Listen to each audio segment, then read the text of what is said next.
الحمد لله نحمده ونستعينه ونستغفره ونعوذ بالله من شرور أنفسنا ومن سيئات أعمالنا من يهده الله فلا مضل له ومن يضلله فلا هادي له ونشهد أن لا إله إلا الله وحده لا شريك له ونشهد أن سيدنا ومولانا محمدا عبده ورسوله أما بعد فأعوذ بالله من الشيطان الرجيم بسم الله الرحمن الرحيم وما أرسلناك إلا رحمة للعالمين وقال تعالى إنك لعلى خلق عظيم وقال النبي صلى الله عليه وسلم من أحب سنتي فقد أحبني ومن أحبني كان معي في الجنة أو كما قال عليه الصلاة والسلام اللهم صل على سيدنا محمد وعلى آل محمد كما صليت على إبراهيم وعلى آل إبراهيم إنك حميد مجيد اللهم بارك على محمد وعلى آل محمد كما باركت على إبراهيم وعلى آل إبراهيم إنك حميد مجيد الحمد لله আল্লাহ রাব্বুল আলামিনের দরবারে লাখ কোটি শুকরিয়া। মহান আল্লাহ রাব্বুল আলামিন আমাদেরকে তার মহান হুকুম জুমার নামাজ আদায় করার জন্য, জুমার সালাত আদায় করার জন্য আল্লাহর ঘর মসজিদে আসার বসার তৌফিক দান করেছেন। দিল থেকে শুকরিয়া আদায় করি আলহামদুলিল্লাহ। আল্লাহ রাব্বুল আলামিন আমাদেরকে ভালোবেসেছেন, মহব্বত করেছেন বিধায় আল্লাহ রাব্বুল আলামিনের একটা হুকুম পালন করার জন্য আল্লাহর ঘর মসজিদে আসা বসার তৌফিক দিয়েছেন।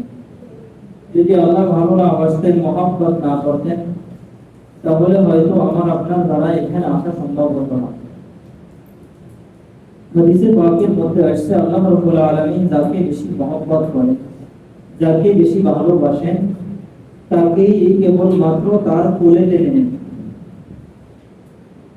দুনিয়ার মধ্যে আমরা দেখতে পাই সাধারণত যার সাথে যার মহব্বত আছে সেই তার ঘরে বা তার কোলে প্রবেশ করতে পারে, তাই না? যদি আপনার সাথে আমার মহব্বত না থাকে, মেয়ের মহব্বত না থাকে, আপনার পাশের ফ্ল্যাটে আমি থাকি, কিন্তু কোনোদিন আপনার ফ্ল্যাটের দিকে তাকায়ও আমি দেখবো না। ঢাকা শহরের বাস্তবতা এরকম না? একই ফ্ল্যাটে 10-15 বছর যাবত আছে, কিন্তু পাশের ফ্ল্যাটে কে থাকে এটা জানি না, তার বাড়ি কোথায়, কি করে, এটাও ভালো বলতে পারছি। আর যদি মহব্বত ভালো থাকে, আপনি যে বলক থেকে যে বলকে চলে গেছেন এটাও বিষয় না, এখান থেকে আপনি 14 নম্বরে চলে গেছেন, মিরপুর 12 থেকে মিরপুর 14 চলে গেছেন, এরপরও মহব্বত আছে, আপনি বলতে পারবেন যে আপনার ওই বন্ধুটা কোথায় আছে, তার বাসাটা কত নম্বর রোডের কত নম্বর বাসা, ঠিক না? ঠিক তদ্রুপ ভাবে আল্লাহ রাব্বুল আলামিন আমাদেরকে ভালোবেসেছেন বিধায় আল্লাহর ঘর মসজিদে আসার মতো তৌফিক আল্লাহ আমাদেরকে দিয়েছেন। আলহামদুলিল্লাহ। প্রিয় মুসল্লিয়ানে কিরাম, আপনারা জানেন আমাদের সম্মানিত পরিচয় হুজুর মুফতি তরিকুল ইসলাম সাহেব কামত বাচ্চাদের হযরত উমরায় এখন মদিনাতে অবস্থান করছেন। দোয়া করি আল্লাহ রাব্বুল আলামিন হযরতের মনের এই মাকসাদগুলোকে পূরণ করেন এবং উমরা পরিপূর্ণ হক আদায় করে পালন করে আমাদের মাঝে আবার ফিরে আসতে পারেন, সেই তৌফিক দান করেন। আমিন। গত সপ্তাহে আমরা আলোচনা করেছিলাম, যেহেতু মহারম মাস চলতেছে, আল্লাহ রাসূল সাল্লাল্লাহু আলাইহি ওয়াসাল্লামের সিরাত সম্পর্কে আলোচনার আগেও হচ্ছিল। গত সপ্তাহে আলোচনা করেছিলাম বিশ্ব নবী, মানবতার নবী, সর্বশ্রেষ্ঠ নবী, সর্বশেষ নবী, নবী মুহাম্মদ মুস্তাফা সাল্লাল্লাহু আলাইহি ওয়াসাল্লামের সামাজিক জীবন কেমন ছিল। আমাদের নবী এমন একজন নবী যার সম্পর্কে আল্লাহ রাব্বুল আলামিন নিজেই বলেন, নিশ্চয়ই আমি আপনাকে উত্তম চরিত্রের অধিকারী হিসেবে প্রেরণ করেছি। আযীম মানে সর্বোচ্চ পর্যায়ে, শুধু উত্তমই নয়, সর্বোত্তম হিসেবে আপনাকে আমি প্রেরণ করেছি, সৃষ্টি করেছি। তাহলে সেই নবীর চলাফেরা, আচার আচরণ, ব্যক্তিগত জীবন, পারিবারিক জীবন, সামাজিক জীবন, রাষ্ট্রীয় জীবন পর্যন্ত কেমন হতে পারে, এটা আমাদের বোঝার জন্য আসলে এই সংক্ষিপ্ত আলোচনায় শেষ হবে না। এটা বোঝার জন্য সংক্ষিপ্ত ভাবে আমি বলবো যে প্রত্যেকটা মুমিন মুসলমানের ঘরে সিরাতে মুস্তাফা হুজুর সাল্লাল্লাহু আলাইহি ওয়াসাল্লামের জীবনী থাকাটা আবশ্যক। কথা বুঝাইতে পারছি আমি? আল্লাহ রাসূল সাল্লাল্লাহু আলাইহি ওয়াসাল্লামের জীবনী সিরাত সম্পর্কে যতগুলো বই আছে, বাজারে অনেক বই আছে, এখন বাংলাতে অনেক বই বের হয়েছে। বর্তমান বাজারের মধ্যে আতাহিকুল মাকতুম একটা কিতাব আসছে সিরাত সম্পর্কে, অত্যন্ত চমৎকার লিখেছেন। আমরা এই বইটা বাংলায় যেহেতু অনুবাদ হয়েছে আমরা রাখতে পারি, সময় পেলে আমরা এখান থেকে কিছু চ্যাপ্টার পড়তে পারি। তাহলে আমার জীবনে যদি বাস্তবতাটা ফিরে আসে, তাহলে আমার ব্যক্তিগত জীবন, পারিবারিক জীবন, সামাজিক জীবন, এমনকি রাষ্ট্রীয় জীবন, আন্তর্জাতিক জীবন পর্যন্ত সৌন্দর্য মণ্ডিত করা সহজ হয়ে যাবে ইনশাআল্লাহ। বুঝতে পারছেন? তো আমরা গত সপ্তাহে আলোচনা করেছিলাম রাসূল সাল্লাল্লাহু আলাইহি ওয়াসাল্লামের সামাজিক জীবন কেমন ছিল। একদিন জন্মের পর থেকেই তো তার অলৌকিক কত ঘটনাগুলো হয়ে গেছে। হাঁটি হাঁটি পা পা করে যখন একটু যৌবনে পদার্পণ করেছেন, 12 থেকে 14 বছর বয়স, মক্কার যেই গ্রাম্য পরিবেশ, এক কথায় যদি বলি জাহিলিয়াতের পরিবেশ, এমন পরিবেশ দেখে আল্লাহ রাসূল সাল্লাল্লাহু আলাইহি ওয়াসাল্লাম ঘাবড়ে গেলেন। এইটা কি পরিবেশ হতে পারে? এমন খুনাখুনি, রাহাজানি, এমন অবস্থা যে এক গোত্রের লোকের উট অন্য গোত্রের লোকের ঘাটে যায় পানি খাবে, এটাও তারা পছন্দ করে না। এমন অবস্থা ছিল। উট গরু এটা তো নাবালিগ প্রাণী, তাই না?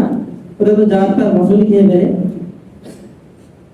ওদের আত্মমর্যাদা, ওদের অহংকার, ওদের দাম্ভিকতা এত বেশি ছিল যে এক ঘাটের আমার বংশের উট বা আমার ঘাটে এসে অন্য বংশের উট এসে পানি খাবে, দুম্বা এসে পানি খাবে, এটা তাদের সহ্য হবে না। এই যে নিয়ে তাদের যুগের পর যুগ, যুগের পর যুগ এই মারামারি কাটাকাটি লেগে থাকতো এই তুচ্ছ ঘটনাকে কেন্দ্র করে, যা বর্তমানে আমাদের দেশে হচ্ছে, হচ্ছে না? যা বর্তমানে আমাদের দেশে হচ্ছে। গত পরশু দিনের ঘটনা সম্ভবত ব্রাহ্মণবাড়িয়াতে দেখলাম, মোটামুটি বাংলাদেশের মধ্যে এখন নাম করা ব্রাহ্মণবাড়িয়া, হ্যাঁ, সরাইল নাকি ধরো একটা থানা আছে, খুব নাম করা জায়গা। ওইখানে একজন হুন্ডা দাঁড় করা আছে, পিছন থেকে একজন নিজে বাইকে এসে লাগাই দিছে। এই জাতি কেন্দ্র করে 3 ঘন্টা যাবত সংঘর্ষ হয়েছে।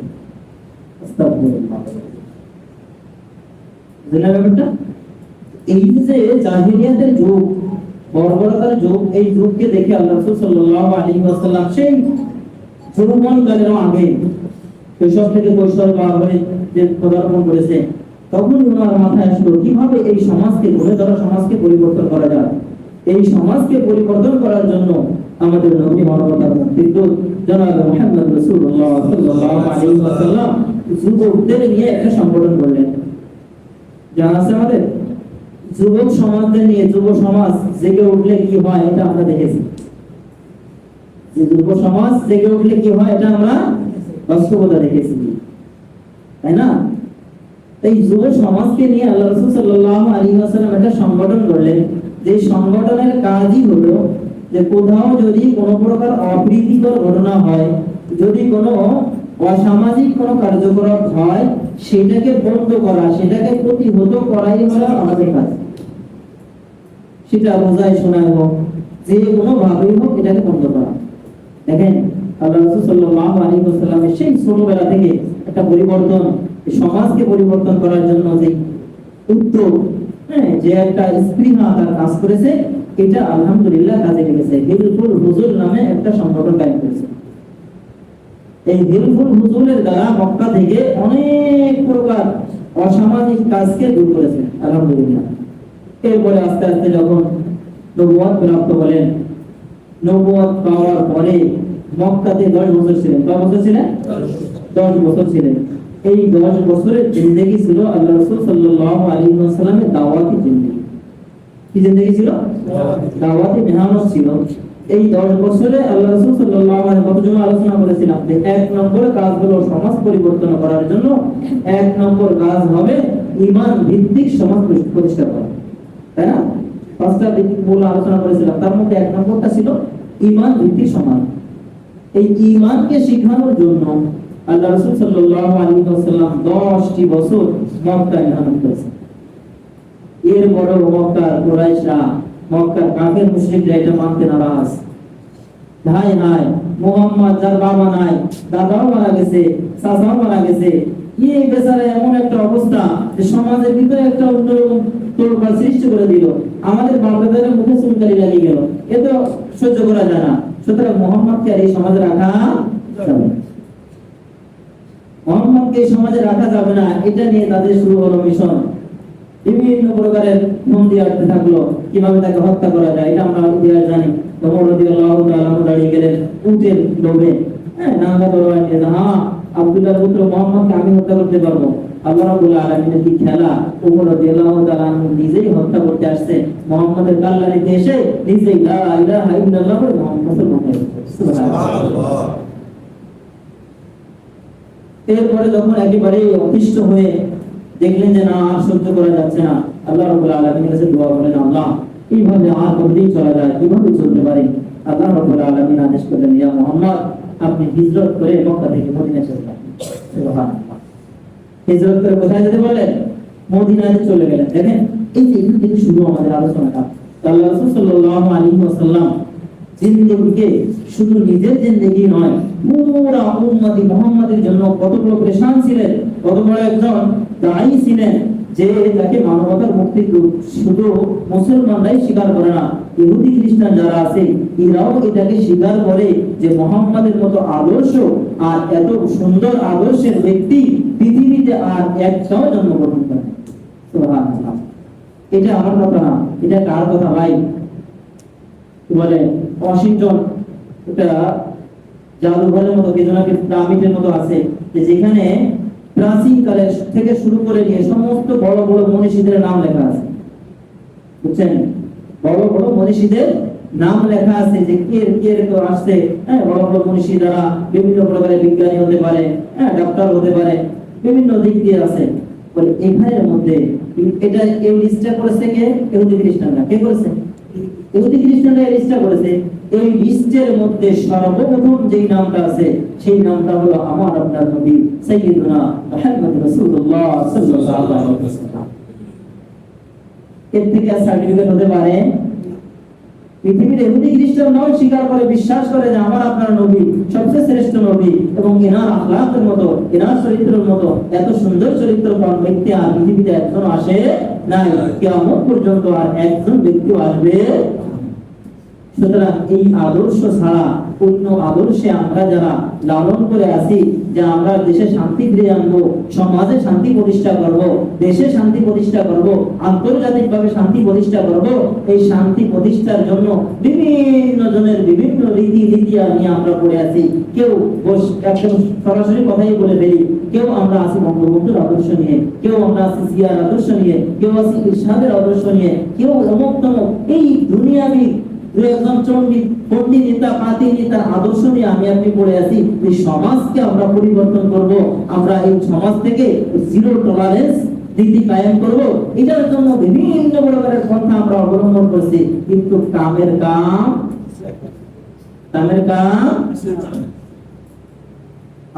কাম একটা হইছে, আমরা বঙ্গবন্ধুর আদর্শ কায়েম করতে যে শত শত কোটি টাকা পাচার করে বিদেশে বাড়ি করছি। আমরা জিয়ার আদর্শ পালন করতে যাই হাওয়া ভবনের মতো বড় বড় কাজ করেছি, আমরা বিভিন্ন প্রকারের কাজ করে আমরা আমি বাস্তবতা বলছি ভাই, আমাকে মনে করেন না যে আমি অমুক দলের সমুক দলের, বাস্তবতার কথা বলছি। স্বাধীনতা পার হয়ে গেছে আজকে 50 বছরের উপরে, স্বাধীনতার স্বাদ কয়জন উপভোগ করতে পারছি? স্বাধীনতার স্বাদ আমরা কতজন উপভোগ করতে পারলাম? আমি স্বাধীনতা দেখি নাই, কিন্তু স্বাদ তো পাইলাম না। যারা রক্ত দিয়ে স্বাধীন করেছে বাংলাদেশ, স্বাদ তো পাই নাই। এই যে 24-এর স্বাধীনতা বলেন, 1.5 মাস 2 মাস পার হয়ে যাচ্ছে, স্বাধীনতার স্বাদ পাইছি? একটুও না, একটুও পাই নাই। যদি স্বাধীনতার ভাগ পাইতাম, যদি স্বাধীনতার স্বাদ গ্রহণ করতে পারতাম, তাহলে সমাজে আজ পর্যন্ত এই খুনাখুনি, রাহাজানি আর চিন্তায় ডাকাতি কিছু থাকতো। সুতরাং আমাদের বুঝতে হবে, সমাজে যদি শান্তি প্রতিষ্ঠা করতে হয়, একমাত্র শান্তি মানবতার মুক্তির রূপ জনাব মুহাম্মদ রাসূলুল্লাহ সাল্লাল্লাহু আলাইহি ওয়াসাল্লামের আদর্শের ভিতরেই শান্তি রয়েছে। এই ছাড়া যদি অন্য কোথাও শান্তি তালাশ করতে যান, তাহলে সেটা ভুল নম্বরে ডায়াল করবে, আর ভুল নম্বরে ডায়াল করলে গালি ছাড়া কিছু শোনা। বাংলা কথা বুঝছেন আমার?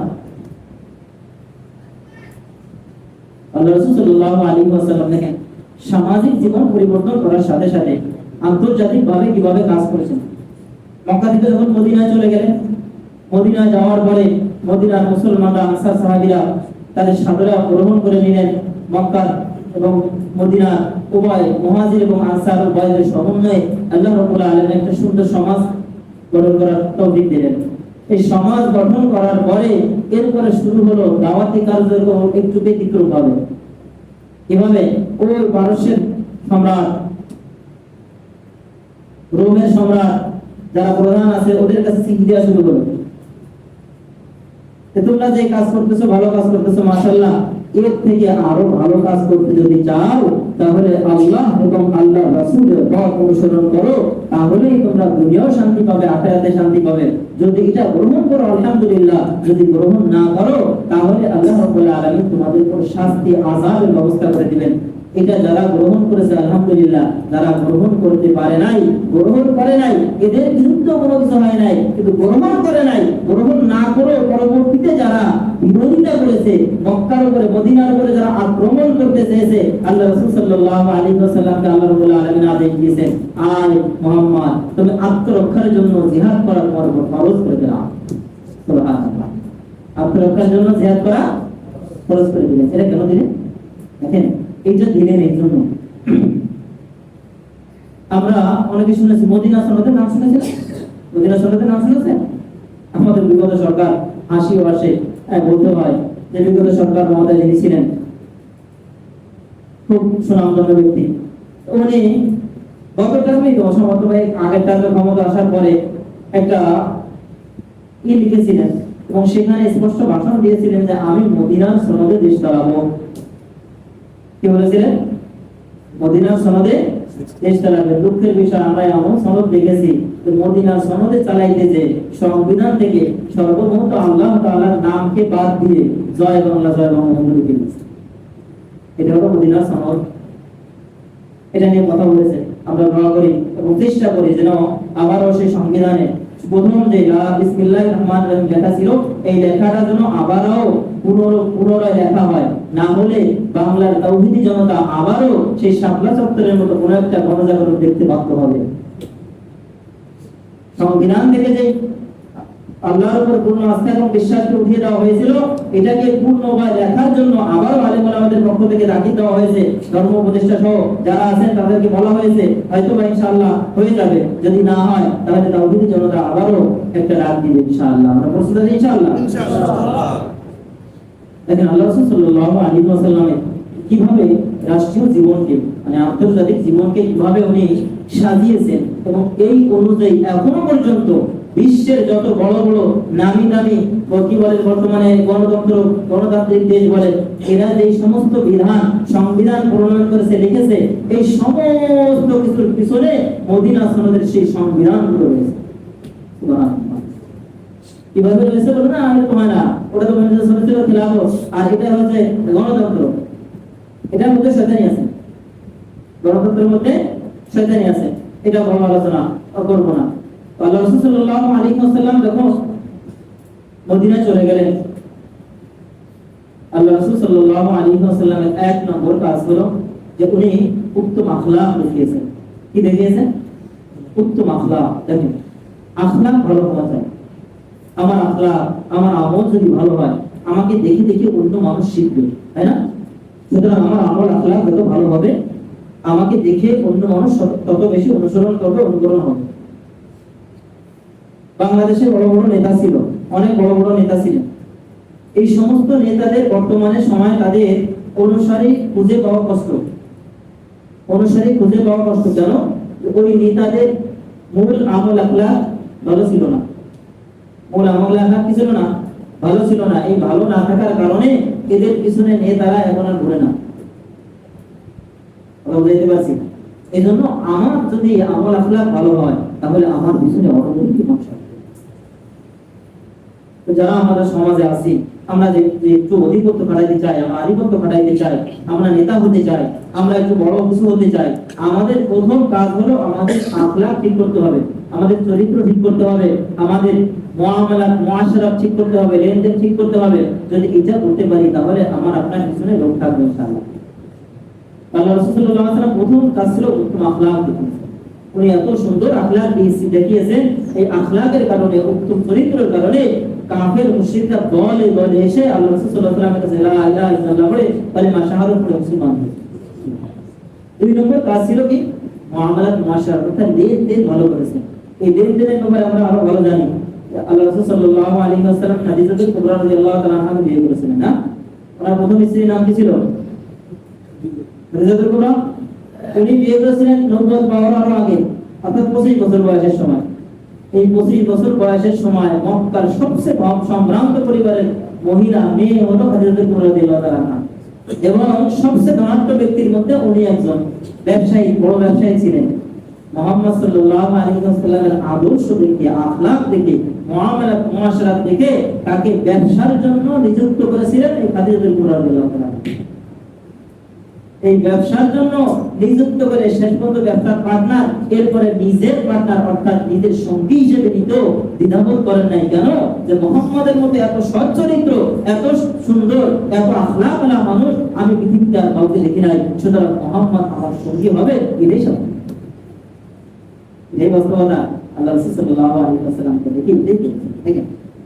এরপরে যখন একেবারে খুব ইসলামের প্রসার হচ্ছিল, হ্যাঁ, কোনোভাবেই আর ইসলামকে ঢাকা রাখা যাচ্ছিল না, জমা রাখা যাচ্ছিল না, তখন মক্কার আবু জাহেল, আবু লাহাব, উতবা, সাহেবা যারা ছিল, এরা চিন্তা করলো যে মদিনার উপর আক্রমণ করা আমাদের কোনো ব্যাপারই না, সুতরাং আমরা ওদেরকে আক্রমণ করতে পারি। আক্রমণ করার জন্য দেখেন ইসলামের মূল নীতি ছিল, এর আগে এটা এই আয়াতটা আরো আগে সম্ভবত নাযিল হয়েছিল, 4টা মাসে যুদ্ধ বিগ্রহ করা হারাম ছিল। 4টা মাসে যুদ্ধ করা হারাম ছিল, তার মধ্যে রমজান মাস একটা ছিল। 17ই রমজান মক্কা থেকে কাফের মুশরিকরা যেভাবে মদিনার উপর ঝাঁপায় বসে, মদিনাকে একেবারে তছনছ করে মুহাম্মদকে ধরে নিয়ে আসবে, গলা কেটে ফেলবে, আল্লাহ আলাদা করে দেবে, বিভিন্ন প্রকারের ষড়যন্ত্র করছে। আল্লাহ রাব্বুল আলামিন জানায় দিয়েছেন, হে মুহাম্মদ প্রস্তুত হও, ওরা আসতেছে। আল্লাহ রাসূল সাল্লাল্লাহু আলাইহি ওয়াসাল্লাম সেই বদরের প্রান্তে যে মর্মান্তিক ঘটনা ঘটেছিল, হ্যাঁ, যে মক্কার কাফের মুশরিক যারা গিয়েছিল অপমানিত, অপদস্থ হয়ে, লাঞ্ছিত হয়ে তারা ফিরে আসতে বাধ্য হয়েছে। এটা কেন হলো? এখনো তো মক্কায় আসে নাই, মুসলমানরা এখনো মক্কায় আসে নাই, আক্রমণ করে নাই, তাহলে মক্কা থেকে আক্রমণ করলো কেন? এটাই হলো ইহুদি খ্রিস্টানদের মূল মন্ত্র।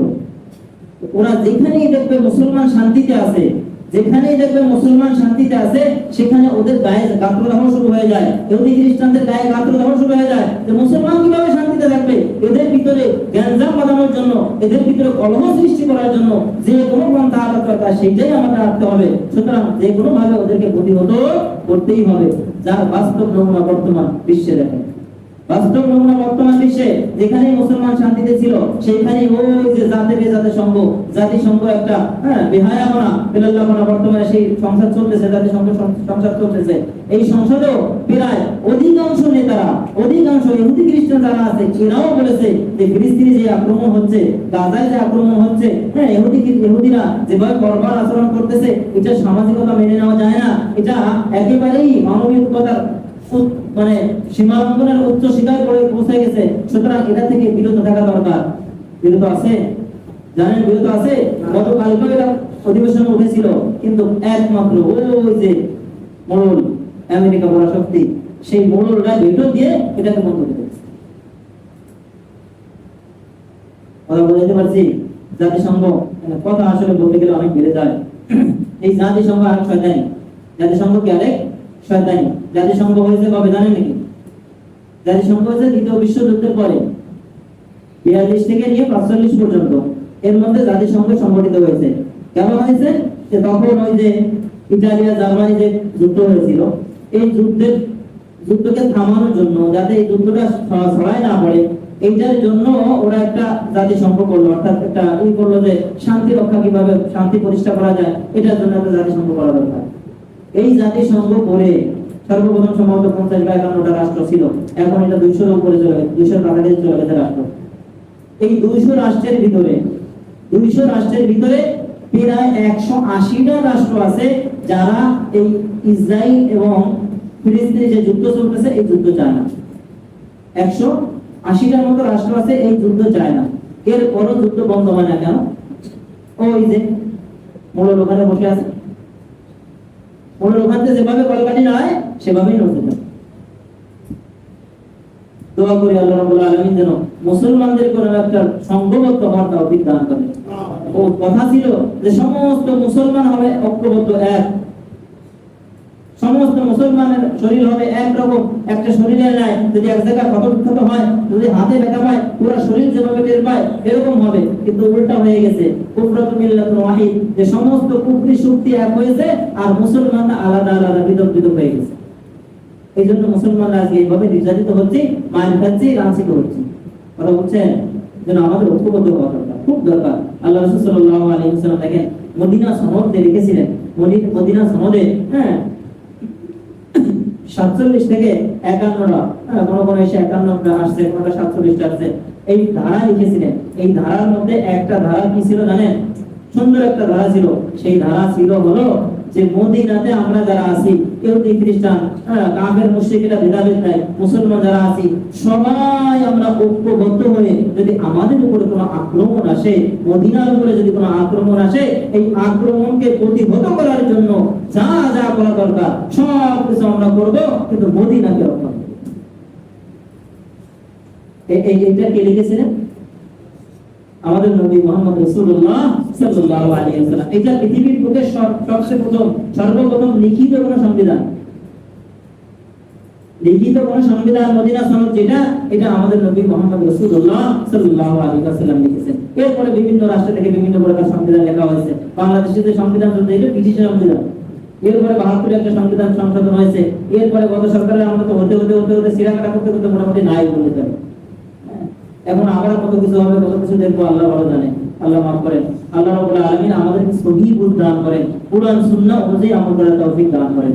কারণ আগেই বলে নিছি যে রীতি যতই বলেন, যারে আদর্শ ধরেন, কোনো আদর্শতে লাভ নাই। শান্তি একমাত্র ইসলামের মধ্যে শান্তি। শান্তি কার মধ্যে ভাই? ইসলামের মধ্যে। ইসলাম ছাড়া অন্য যেখানেই যাবেন কোথাও শান্তি নাই। যদি ইসলামের পরিপূর্ণরূপে ঢুকতে পারি, ইসলামের মধ্যে যদি আমি পরিপূর্ণরূপে ঢুকতে পারি, তাহলেই আমার ভিতরে শান্তি আসবে, সমাজের ভিতরে শান্তি আসবে, রাষ্ট্রের ভিতরে শান্তি আসবে। একটু তাকায় দেখেন আফগানিস্তানের দিকে, আফগানিস্তানে কি না করছে ওই আমেরিকা, এরা কি না করছে বলেন? 20-21 বছর যাবত ওদেরকে তছনছ করে একেবারে পুরো শেষ করে দিয়েছে। আলহামদুলিল্লাহ আমেরিকার তাই এখন তাদের ভিতরে কি আছে? খেলাফত আছে। কি আছে? খেলাফত আছে। গণতন্ত্রের কোনো নামগন্ধ নাই, তাদের ভিতরে খেলাফত। আর এটাই হলো ইসলামের মূলতন্ত্র। খেলাফত। এখানে শোরার ভিত্তিতে প্রধান যে হবে, শোরার ভিত্তিতে আমির নিযুক্ত হবে। এই আমির যদি ভালো থাকে, ইসলামের পক্ষে থাকে, উনি সারা জীবন থাকবেন। যদি আমির ইসলাম থেকে বিন্দু মাত্র বিচ্যুতি ঘটে, তাহলে তাকে ওই শোরা সদস্যরা টেনে হিসেবে নামিয়ে দিবেন, অন্য আরেকজনকে এখানে নিয়ে আসবেন। এটা পৃথিবীতে নাই বললে চলে, আছে নাকি? আমরা যে দেখি সৌদি আরবে আছে, এখানে সেখানে আছে, আরে ওখানে তো রাজতন্ত্র কায়েম হয়েছে। মিডল ইস্টে যে শয়তানগুলো আছে, এরা রাজতন্ত্র কায়েম করছে, ওরা খেলাফত কায়েম করতে পারে নাই, এজন্য ওদের শান্তিও নেই। যদি গ্রাহক কায়েম করতে পারতো তাহলে শান্তি ফিরে আসতো ইনশাআল্লাহ। এজন্য আমরাও যারা আছি আমরা চেষ্টা করবো ইনশাআল্লাহ যে আল্লাহ রাব্বুল আলামিন যেন আমাদের দেশে কিভাবে শান্তি ফিরে আসে, আমাদের দেশে কিভাবে শান্তি ফিরে আসে, সমাজে কিভাবে শান্তি ফিরে আসে, এই রাষ্ট্রের ভিতরে কিভাবে শান্তি ফিরে আসে, এই জন্য চেষ্টা করবো ইনশাআল্লাহ। আপনারা ইনশাআল্লাহ শান্তি এটার জন্য সর্বপ্রথম আমাদের যে কাজ করতে হবে সেটা হলো আল্লাহ রাসূল সাল্লাল্লাহু আলাইহি ওয়াসাল্লামের সুন্নাত আমাদের ভিতরে আঁকড়ে রাখতে হবে। কোরআন এক নম্বরে কোরআন, দুই নম্বরে আল্লাহ রাসূল সাল্লাল্লাহু আলাইহি ওয়াসাল্লামের কি সুন্নাত। এখন কিভাবে আমরা সুন্নাত ধরব, কিভাবে আমরা কোরআনকে আঁকড়ে ধরব? দেখেন আল্লাহ রাসূল সাল্লাল্লাহু আলাইহি ওয়াসাল্লামের হাদিস, لا يؤمن أحدكم حتى أكون أحب إليه من والده وولده والناس أجمعين। তুমি ততক্ষণ পর্যন্ত প্রকৃত মুমিন হতে পারবে না, ততক্ষণ পর্যন্ত প্রকৃত মুমিন হতে পারবে না যতক্ষণ পর্যন্ত না তুমি আমাকে, তোমার সন্তান সন্ততি, তোমার ধন সম্পদ, তোমার আত্মীয় স্বজন, দুনিয়ায় যা কিছু আছে সমস্ত কিছু থেকে আমি রাসূলকে মহব্বত বেশি না করবে, ততক্ষণ পর্যন্ত তুমি প্রকৃত মুমিন হতে পারবে না। যতক্ষণ পর্যন্ত মুমিন হতে পারবে না ততক্ষণ পর্যন্ত আপনি শান্তি আশা কিভাবে করেন ভাই? কিভাবে শান্তি আশা করেন? আমি মুমিনও না আবার শান্তিও চাইবো, এটা হতে পারে না। এজন্য আমাদের মুমিন হওয়া দরকার। আগেই কি হওয়া দরকার? আমাদেরকে মুমিন হতে হবে। এখন দেখেন আমি যদি মুমিন হতাম তাহলে আমার অবস্থা কেমন হতো একটু লক্ষ্য করেন। দেখেন সারা বিশ্বে যেখানে মুসলমান নির্যাতিত, এই বেশিরভাগ জায়গায় তো মুসলমান নির্যাতিত, তাই না? ইন্ডিয়াতে যে অবস্থা চলতেছে, এই যে গত এক সপ্তাহ কথা, একজন কট্টরপন্থী হিন্দু নেতা তিনি আমাদের নবী মুহাম্মদ রাসূলুল্লাহ সাল্লাল্লাহু আলাইহি ওয়াসাল্লামকে কটূক্তি করেছেন, গালি দিয়েছেন। এরপরে ওইটাকে সমর্থন করেছে বিজেপির একজন নেতা, জানেন এটা জানেন? সমর্থন করে সেও আরেকটা বক্তৃতা দিয়েছে। এটা দ্বারাই সারা বিশ্বের মুসলমানদের কলিজায় আগুন লেগেছে। যারা প্রকৃত মুমিন, যারা প্রকৃত মুসলমান, এদের কলিজায় আগুন লেগেছে। সাধারণত আমার আপনার নেতা, আমার আপনার এই যে পার্টি নেতা যারা আছে এদেরকে যদি গালি দেওয়া হয় সহ্য হয়? সহ্য হয়? গত 15 বছর 16 বছর দেখেছি না? এই মঞ্চে বসে যদি কোনো কথা ইশারায় কিন্তু বলা হয়েছে তাহলে আমাদেরকে টেনে নামিয়ে দেওয়া হয়েছে। মঞ্চে বসে কোনো কথা বলতে পারি নাই, খতিব সাহেবরা হক কথাগুলো বলতে পারে নাই এই মঞ্চে বসে। শুধু গত 15-16 বছর না, স্বাধীনের পর থেকে বলি, যে সরকারি আসছে ওইভাবে স্বাধীনভাবে কথা বলতে পারে নাই, কারণ নেতার বিরুদ্ধে কথা চলেই যায়। যখন কোরআন হাদিসের কথা বলবো তখন আমার নেতার বিরুদ্ধে যাবেই তো, কারণ আমার নেতা তো আর ওই ইসলাম শরীয়ত মতো চলছে না, চলতেছে নাকি? যখন চলতেছে না তখন আমি কোরআন হাদিসের কথা যখন বলবো তখন তো আমার বিরুদ্ধে কথা যাবেই। যখনই গেছে তখনই আমাদের উপরে স্টিমরা চেপে বসতে। তো এই যে ভারতের অবস্থা, এখন এই মুসলমানদের কলিজায় আগুন লেগে গেছে।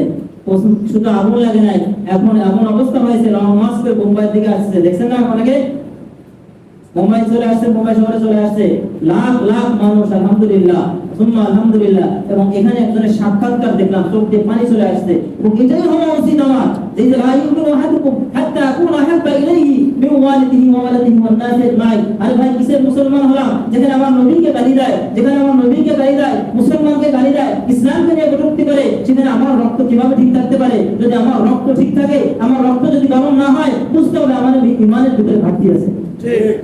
বুঝতে হবে আমার ঈমানের ভিতরে ঘাটতি আছে।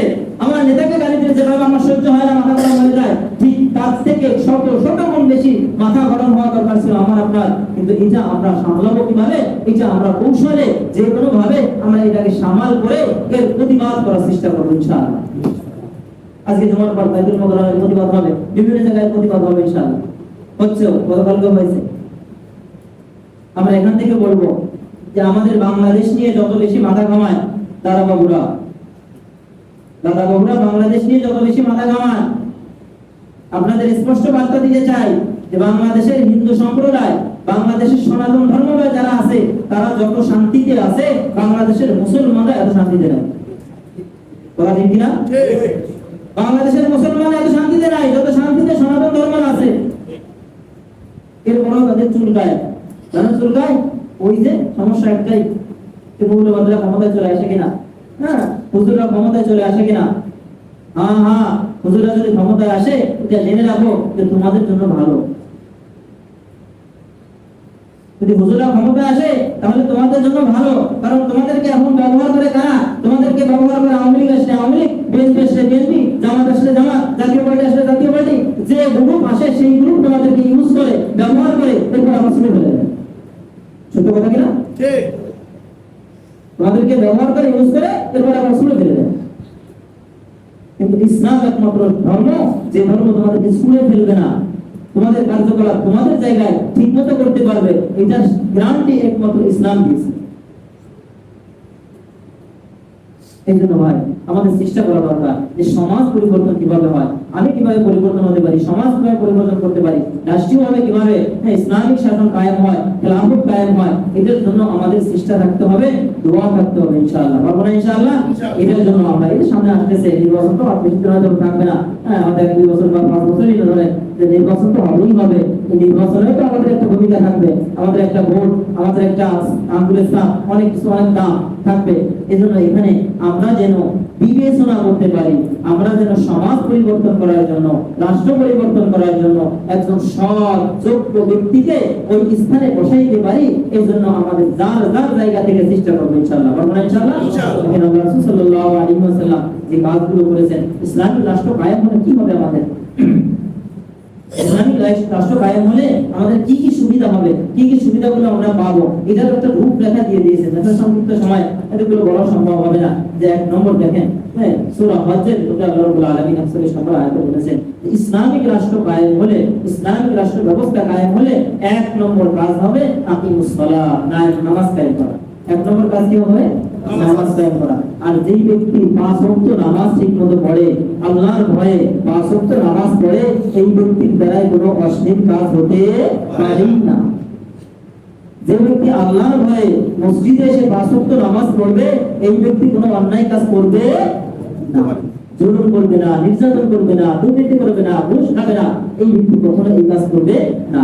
2 নম্বর কাজ যাকাত আদায় করা। ইসলামিক রাষ্ট্র কায়েম হলে 2 নম্বর কাজ হবে কি? যাকাত আদায় করা। আর যাকাত আদায় করার দ্বারা কি ফায়দা হবে, এটা বিস্তর আলোচনা, আমি সংক্ষেপে বলে যাই। যাকাত আদায় করার দ্বারা এই যে সমস্ত কোটিপতিরা আছে না, এদের টাকাগুলো নিয়ে নিয়ে আমাদের সমাজে যে সমস্ত অবহেলিত, লাঞ্ছিত, বঞ্চিত এই যে বাস্তুহারা লোকগুলো আছে, এদেরকে সুন্দর একটা বাসস্থানের ব্যবস্থা করে দেওয়া। তাহলে সমাজে শান্তি হবে না অশান্তি হবে? শান্তি হবে, 100% শান্তি হবে। আমাদের দেশের সমস্ত মানুষ যারা, যাদের উপর যাকাত ওয়াজিব হয়েছে, এরা যদি যাকাত ঠিকমতো আদায় করত, তাহলে বাংলাদেশে গরিব বলে থাকতো। জানেন? এতদিন বুঝতে পারেন, এখন তো বুঝতে পারেন। একটা জনের শত শত কোটি টাকা বাহিনী ব্যাংকে পাচার হয়েছে, বুঝেন না? শত কোটি টাকা থাকলে তার কত কোটি টাকা যাকাত হয়েছে? হ্যাঁ, এই যাকাতগুলো যদি পরিপূর্ণরূপে আদায় হতো, তাহলে আমাদের দেশে গরিব থাকার কথা ছিল, থাকতো না, গরিবগুলো থাকতো না। এই জন্য ইসলামিক ব্যবস্থা দরকার আছে কি নাই? আছে। 3 নম্বর হলো যে সৎ কাজের আদেশ, 4 নম্বর অসৎ কাজের নিষেধ। সৎ কাজের আদেশ, অসৎ কাজের নিষেধ। আমরু বিল মারুফ, নাহি আনিল মুনকার। এইটা হলো ইসলামী রাষ্ট্রের মূল 4টা কাজ হতো, ইসলামী রাষ্ট্র যদি কায়েম হতো। আর এই 4টা হলে সমাজে শান্তি আসার জন্য অন্য কিছু দরকার আছে ভাই? মনে হয় না। যারা একেবারে নাস্তিক পন্থা, এরাও যদি একটু বিবেক দিয়ে দিমাগ দিয়ে চিন্তা করে যে না, এই 4টা জিনিস যদি সমাজে কায়েম হয়, 1 নম্বরে নামাজি ওলা হয়ে যাবে সবাই, সে দুর্নীতি করতে পারে না, ঘুষ খাইতে পারে না। 2 নম্বরে যাকাতের বিধান যদি পরিপূর্ণরূপে আদায় হয়, তাহলে সমাজে কোনো প্রকারে গরিব মানুষ থাকবে না। গরিব মানুষ না থাকলে সে গাঞ্জাম কি বলে, তারা সে চুরি ডাকাতি করবে না, রাজনীতি করবে না। এই সমাজ থেকে একটা সুন্দর সমাজ আসবে। 3 নম্বর হলো সৎ কাজের আদেশ করতে পারবো। যদি কেউ সৎ কাজের আদেশ করার সৎ সাহস থাকে, যদি সৎ সাহস থাকে, তাহলে এই সমাজে অনৈতিক কাজ হবে না। আমাদের সৎ কাজের আদেশ করার আছে, এরকম সাহস আছে? করতে গেলে বুঝতে পারি না। ইমাম সাহেব বলতে গেছে, যে ভাই এই কাজটা যে আপনারা করতেছেন এটা ঠিক হচ্ছে না। ইমাম সাহেব এমন পিটা দিচ্ছে, এটা আমার এলাকার কথা বলতেছি, যে পাশে মাদ্রাসা মসজিদ, তার পাশে প্রাইমারি স্কুল, এখানে গান বাজনা আছে, বাৎসরিক অনুষ্ঠানে ক্রীড়া প্রতিযোগিতা হয় না, এই ক্রীড়া প্রতিযোগিতা হচ্ছে। এই ক্রীড়া প্রতিযোগিতায় নর্তকী এনে নাচাচ্ছে, রাত্রে ঈশার নামাজ হচ্ছে, হুজুর সহ্য করতে না পেরে তাদের বারবার বলছে, গ্রামেদেরকে বলছে, দেখেন এখানে মসজিদ, এখানে মাদ্রাসা, এই কাজটা করেন না, এই কাজটা করেন না। এরপরও তারা যখন করেছে, হুজুর ছাত্রপত্র নিয়ে এসে ওদেরকে পিটান শুরু করছে। এরপরে পুরা এলাকার মানুষ এসে ওই হুজুর পিটা হয়েছে। এই সপ্তাহে আদেশ করতে পারছেন না? এই সমাজ থেকে দুর্নীতি দূর হবে হবে না। অসৎ কাজের নিষেধ, অসৎ কাজের নিষেধ, এই চারটা জিনিস যদি সমাজে প্রতিষ্ঠিত হয়, ইনশাআল্লাহ ইনশাআল্লাহ এই সমাজ পরিবর্তন হবে, এই রাষ্ট্র পরিবর্তন হবে। রাষ্ট্র পরিবর্তন, সমাজ পরিবর্তন হলে আমার আপনার জিন্দেগিতে অটোমেটিক শান্তি প্রতিষ্ঠা হবে। আল্লাহ রাব্বুল আলামিন আমাদের সকলকে সহিহ বুঝ দান করেন, কোরআন সুন্নাহ অনুযায়ী জিন্দেগি করার তৌফিক দান করেন। আল্লাহ রাব্বুল আলামিন দোয়া করি আগামী জমানাতবা ইনশাআল্লাহ প্রতি সহযোগী চলে আসবেন। আমার জন্য দোয়া করেন, প্রতি সবদের জন্য দোয়া করি। আল্লাহ রাব্বুল আলামিন সহিহ সালামতে আমাদের মধ্যে ফিরিয়ে আনেন। আমিন। ওয়া আখিরু দাওয়ানা আলহামদুলিল্লাহি রাব্বিল আলামিন।